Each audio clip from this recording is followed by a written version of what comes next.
ये हमारा current affair का पार्ट 8 होगा और हम पिछले 1 साल की करंट अफेयर डिस्कस कर रहे हैं। और इवन जो हॉट टॉपिक हैं उनको तो हम बिल्कुल भी स्किप नहीं कर रहे हैं, चाहे वो 2 साल पुराना हो। तो हम सारी चीजें कवर करके चल रहे हैं। पिछले साल के क्वेश्चन भी देख रहे हैं कि किस किस टाइप के क्वेश्चन पूछे जा रहे हैं करंट अफेयर पर बेस। तो हम सबसे पहले अपना टॉपिक स्टार्ट करते हैं। तो देखिए, हम स्नो लेपर्ड के बारे में बात करेंगे यहाँ पर कि इंडिया के अंदर अभी जो एस्टिमेशन आया था कि असेसमेंट हुआ था, स्नो लेपर्ड कितने हैं।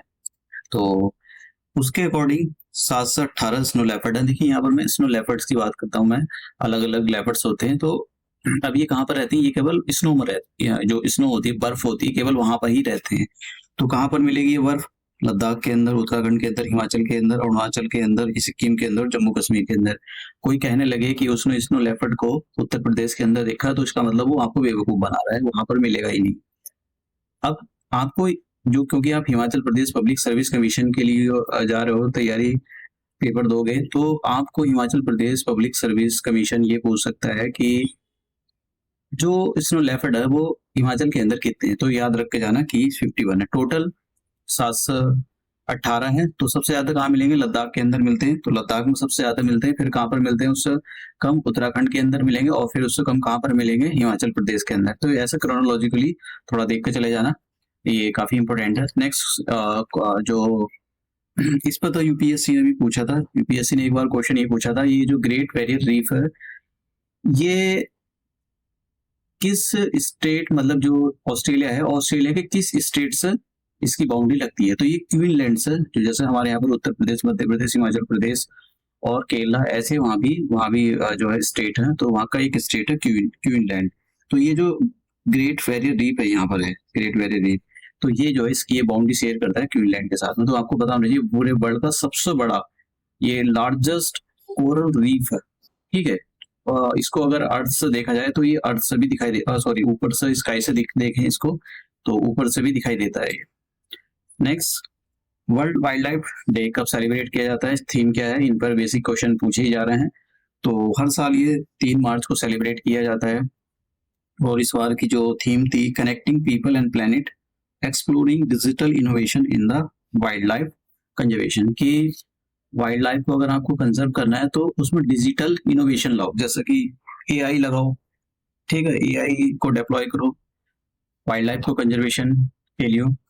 अब नेक्स्ट करंट अफेयर देखिए, पैसा एक्ट। ये जो पैसा एक्ट, नाम इसका पैसा एक्ट है, ये कब आया था? क्रोनोलॉजिकली पूछा जा सकता है, पूछा गया है ये कि एक ये भी था कि भाई ये एक्ट जो है कब आया था, तो आपको क्रोनोलॉजिकली अरेंज करना था। तो अब हम बात करते हैं कि मतलब ये कब आया, क्यों आया। देखिए, जब 73rd और 74th कॉन्स्टिट्यूशनल अमेंडमेंट एक्ट आया, तो 73rd जो है वो पंचायती राज से रिलेटेड है। तो इसमें एक पार्ट डाला गया, एक पार्ट याद रखना, इसका काफी इंपोर्टेंट पार्ट है, पार्ट 9। तो इस पार्ट में जो प्रोविजन है वो पंचायती राज, जो ग्राम पंचायत होती है, उससे रिलेटेड प्रोविजन है इसमें। मतलब ग्राम पंचायत स्टेट लेवल पर, डिस्ट्रिक्ट लेवल पर इस टाइप की पंचायत बनी हुई है, ब्लॉक लेवल पर, ग्राम लेवल पर, 3 टाइप की पंचायत। तो इसमें कुछ आर्ट, उसमें कुछ जो है प्रोविजन है, मतलब प्रोविजन का मतलब आर्ट, कुछ उसमें जो है चीजें लिखी हुई है कि जिसको जो है पंचायती राज काम करेगा। अब ये जो एक्ट आया, अब प्रॉब्लम ये थी इस एक्ट के, ये जो 73rd अमेंडमेंट एक्ट आया, इसके साथ में ये प्रॉब्लम थी कि ये जो फिफ्थ शेड्यूल है, हमारे फिफ्थ शेड्यूल के अंदर कुछ एरिया है जिनको हम शेड्यूल्ड एरिया बोलते हैं। ये कॉन्स्टिट्यूशनल अमेंडमेंट एक्ट 73 ये वहां पर लागू नहीं हो सकता था, लेकिन और वहां भी लागू करना था, तो फिर भारत सरकार ने, मतलब पार्लियामेंट ने पैसा एक्ट लाई 1996। तो इसकी फुल फॉर्म, तो भी फुल फॉर्म नहीं पूछेगा, फुल फॉर्म जैसे दूसरे आयोग भी पूछता है, लेकिन हिमाचल प्रदेश में फुल फॉर्म नहीं पूछता है। The provisions of the panchayat extension to the scheduled areas act 1996। तो एक्ट याद रखना, ठीक है। फिर उसके बाद में ये जो एक्ट जैसे आया, पैसा एक्ट आया, तो ये कुछ सर्टेन मॉडिफिकेशन के को लाकर जो है इसको पंचायत, जो वहां पर फिफ्थ शेड्यूल के अंदर जो पंचायती राज है, वहां पर ये लागू हो सकता है। ठीक है, तो ये एक्ट याद रखना। और ये 73rd कॉन्स्टिट्यूशनल अमेंडमेंट एक्ट के अंदर कौन सा पार्ट है, ये किससे रिलेटेड है? पंचायती राज से रिलेटेड है। और इसमें ये फिफ्थ शेड्यूल के बारे में याद रखना कि ये फिफ्थ शेड्यूल है, ये किससे रिलेटेड है। तो मैच द फॉलोइंग करवा लेता है कभी कभी। अब ये रेटल हाइड्रो इलेक्ट्रिक प्रोजेक्ट, तो पहले जरा थोड़ा सा हम ये देख लेते हैं। ये देखिए, जब 1960 में इंडस वाटर ट्रीटी हुई तो वर्ल्ड बैंक ने उसकी अध्यक्षता की थी, मतलब उसको उसमें जो है मीडिएटर का काम किया था। तो 3 रिवर, सतलज, ब्यास और रावी रिवर, ये इंडिया को दी गई, और इंडस, झेलम और चेनाब जो है ये पाकिस्तान को दी गई। तो हालांकि इंडिया इनका जो वाटर है यूज कर सकता है, उसमें कुछ टर्म्स एंड कंडीशन थी। तो यहाँ पर चेनाब रिवर पर, जो चेनाब रिवर है हिमाचल प्रदेश से ये ओरिजिनेट होती है, लाहौल एंड स्पीति डिस्ट्रिक्ट से। तो यहाँ पर जो है ये प्रोजेक्ट बनाया जा रहा है, आप देख सकते हो ये।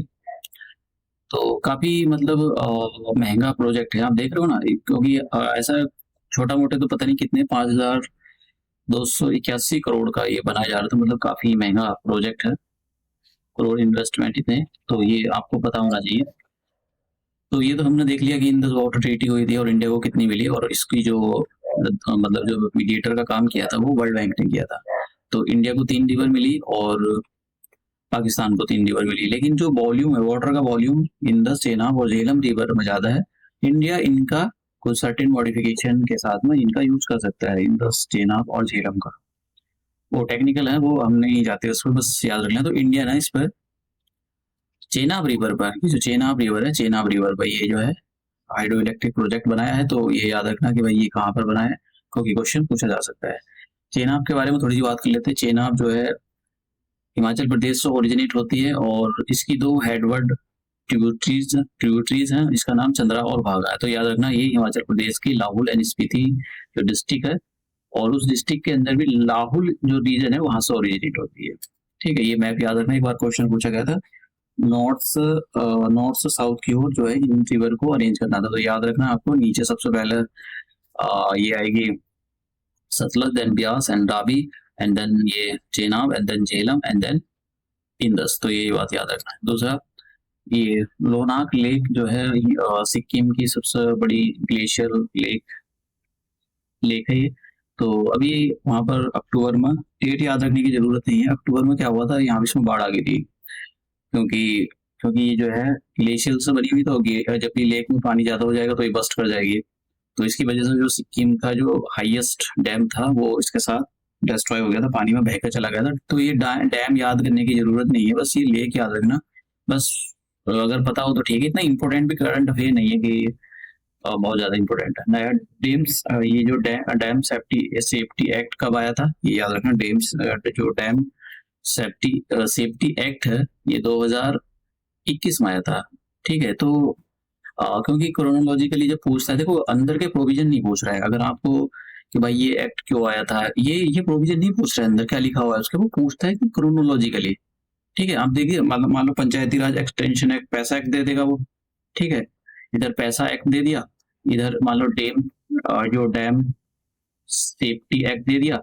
अब उनके सामने डेट डाल देगा 2021, इसके सामने डाल देगा 1996, इसके सामने ऐसे डाल देगा, फिर मिलाओ उनको। तो प्रोविजन नहीं पूछता है, तो इसलिए ये मैंने मतलब यहाँ पर लिखा है, क्योंकि ये न्यूज में था इसलिए लिखा है मैंने। अब यहाँ पर थोड़ी सी वाटर से रिलेटेड बात हो रही है, तो सस्टेनेबल डेवलपमेंट गोल के बारे में भी देखेंगे और वर्ल्ड वाटर डे के बारे में भी देखेंगे। देखिए, बहुत ज्यादा इंपॉर्टेंट है, पिछले कुछ मंथ की करंट अफेयर काफी इंपॉर्टेंट होती है, क्योंकि 30 जून को पेपर आयोग ने 30 जून को बोला है, अभी तक तो 30 जून को ही होगा, अगर कुछ ना हुआ तो। अब देखते हैं कि ये जो वर्ल्ड वाटर डे है ये 22 मार्च को सेलिब्रेट किया जाता है। ये जो वर्ल्ड वाटर डे या ये डे इसलिए सेलिब्रेट किया जाता है क्योंकि एक अवेयरनेस जाए पूरे वर्ल्ड में, इसलिए इनको सेलिब्रेट किया जाता है। थीम थीम अगर आप देख रहे हो तो थीम पर क्वेश्चन पूछ रहा है, तो थीम देखो, कुछ तो सबकी थीम याद करनी तो अपने आप में बहुत ही चैलेंजिंग हो जाती है। तो ऐसा 2-3 बार आप पढ़ लोगे तो कान में लग जाएगा, थोड़ा सा ऐसा तुकबंदी बजाने की कोशिश करे करो। लेवरेजिंग वाटर फॉर पीस, मतलब जो है, जो आपको जो वाटर है, वाटर को जो है, मतलब हो क्या रहा है अभी, काफी पानी को लेकर काफी लड़ाइयाँ हो रही है, पानी को लेकर काफी, क्योंकि अफ्रीका के अंदर भी हो गया, बहुत सारी जगह हो रहा है, पानी को लेकर काफी लड़ाइयाँ हैं। तो इसी बेस पर जो है थीम बनी हुई है, leveraging water for the peace. Next, अब फ्रेश वाटर से बात हो रही है तो और थोड़ा सा देख लेते हैं। हमारे अर्थ पर जितना भी पानी है उसका मोस्टली जो है, मतलब अगर आप देखो तो 97.5% जो है वो पूरा मतलब पीने लायक नहीं है, बाकी जो 2.5 बचा ये फ्रेश वाटर पीने लायक है। लेकिन इंसान उंगली करने में बाज नहीं आता है, वो इसमें भी उंगली कर रहा है। 2.5 पानी ज्यादा नहीं होता है, बहुत कम है, लेकिन इंसान जो है, अब पहले देख लेते हैं कि इंसान कहाँ कहाँ उंगली कर रहा है और क्या क्या प्रॉब्लम हो रही है। तो ये जो फ्रेश वाटर का 2.5% ये फ्रेश वाटर है, और इसमें से भी कहाँ कहाँ पर है, तो सबसे ज्यादा पानी मिलेगा आपको जो आइस होती है और जो ग्लेशियर है वहां पर जमा हुआ है। और ये जो बाकी 30% के अबाउट पानी, ये ग्राउंड वाटर है नीचे। तो इंसानों ने क्या कर रखा है, नीचे जो वाटर टेबल है उसको भी अपना पॉल्यूट कर रहे हैं, पानी एक्सट्रैक्ट कर रहे हैं वहां से। ग्लोबल ग्रीन हाउस गैस का एमिशन इतना कर दिया है कि ये जो ग्लेशियर ये मेल्ट हो रहे हैं, तो धीरे धीरे इनका जो वॉल्यूम है वो कम होता जा रहा है। अब बाकी जो रिमेनिंग वाटर है वो सरफेस पर, जैसे लेक होगी, लेक में क्या कर रहा है, इंसान कूड़ा फेंकता है, उसमें पॉल्यूशन कर रहा है। जब से ये अर्बनाइजेशन का प्रोग्रेस शुरू हुई है, तो इन्होंने तो पूरा हद मचा कर रखी है। मतलब दिल्ली जैसे बड़े शहरों में जो पहले लेक होती थी, अब वो लेक नहीं है। अब लोगों ने या तो उसमें मिट्टी डाल के वहां पर घर बना लिए, या 2 नंबर का जो एमसीडी वगैरह होती है वहां पर उनको पैसे देते हैं, वो बना लेते हैं, वहां पर बिल्डर फ्लैट बन गया। तो पता नहीं, नामो निशान खत्म हो गया उनका। जो कुछ बची है उनमें गंदा गंदा पानी जाता है, तो वो बस कुछ नहीं, कुछ टाइम के बाद वो भी पानी सड़ बढ़ कर मतलब खत्म हो जाएगी सारी चीजें। रिवर यमुना, अगर यमुना रिवर यहाँ पर देख लिया हमने, तो आप बोलोगे शायद ये किसी गटर का पानी यहाँ से फ्लो कर रहा है, ऐसा ये हालत है यहाँ पर। तो इंसान को लगता है कि वो शायद मतलब नेचर को खत्म कर रहा है। देखो, नेचर ना तो कभी खत्म हुई है ना कभी होएगी। और अगर एक चीज जो खत्म होएगी वो है इंसान। इंसान अगर ये सोच रहा है कि वो सब कुछ खत्म कर देगा और उसको डोमिनेट कर लेगा, तो ऐसा कुछ नहीं है। आने वाले टाइम में इंसान का पत्ता साफ हो जाएगा, तो इतिहासों के पन्ने में ही शायद कोई पढ़ने वाला भी नहीं बचेगा। तो ये जो है ऐसे आंकड़े याद रखना। अब यहाँ पर सस्टेनेबल डेवलपमेंट के बारे में बात हो रही थी, तो सस्टेनेबल डेवलपमेंट पानी से रिलेटेड कौन सा है? पानी से रिलेटेड सस्टेनेबल डेवलपमेंट गोल 6 है कि क्लीन वाटर एंड सैनिटेशन। तो ये याद रखना। वैसे तो कम चांस है पूछा जाए, लेकिन भैया मैच द फॉलोइंग कराता है कभी कभार की सस्टेनेबल डेवलपमेंट 1 किससे रिलेटेड है, 2 किससे रिलेटेड, बार बार याद रखना। ये जो सस्टेनेबल डेवलपमेंट गोल है, ये टोटल 17 है, और इनको 2023 तक ऑब्टेन करना है। क्या चल रहा है, 2024 चल रहा है, 2026 सॉरी, तो 6 साल और बचे हैं। मतलब अगर 50 भी दी जाए, तो 50 तक भी ये गोल अचीव नहीं होने वाले। ये मतलब क्या बोलते हैं ना, ये मुंगेरी लाल के हसीन सपने हैं, तो ये कभी पूरे होने वाले हैं नहीं है। ये फिर से 2030 आएगा, तो फिर से इन्हीं को लपेटे में मारकर नया बना दिया जाएगा, तो फिर से वो एक नई डेट तैयार कर देंगे। तो ये कुछ होने वाला तो है नहीं है, लेकिन फिर भी एग्जाम में पूछा जाता है। तो अब कैसे क्वेश्चन पूछे गए हैं इसे देख लेते हैं।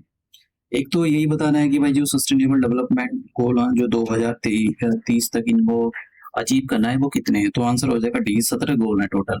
ठीक है। फिर उसके बाद में नेक्स्ट क्वेश्चन ये पूछा गया था, सस्टेनेबल डेवलपमेंट गोल्स का उसकी डेडलाइन क्या है, कब तक उसको अचीव करना है? तो ये 2030 तक अचीव करना है।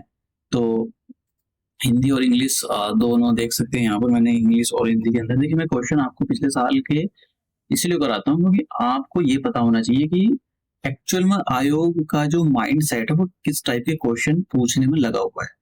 ठीक है, ऐसा नहीं कि आप ना मतलब पन्ने पर पन्ने पलटते जा रहे हो और फिर ध्यान नहीं दे रहे हो कि किस टाइप के आपको क्वेश्चन कहाँ से तैयार करने हैं, कैसे तैयार करने चाहिए। ये बहुत जरूरी है। इधर उधर की सीरीज लगा रहे हो, टेस्ट सीरीज, एक्चुअल में आपको पता होना चाहिए कि भाई कैसे क्वेश्चन आयोग पूछ रहा है। तो हम नेक्स्ट करंट अफेयर में मिलते हैं नए क्वेश्चनों के साथ में।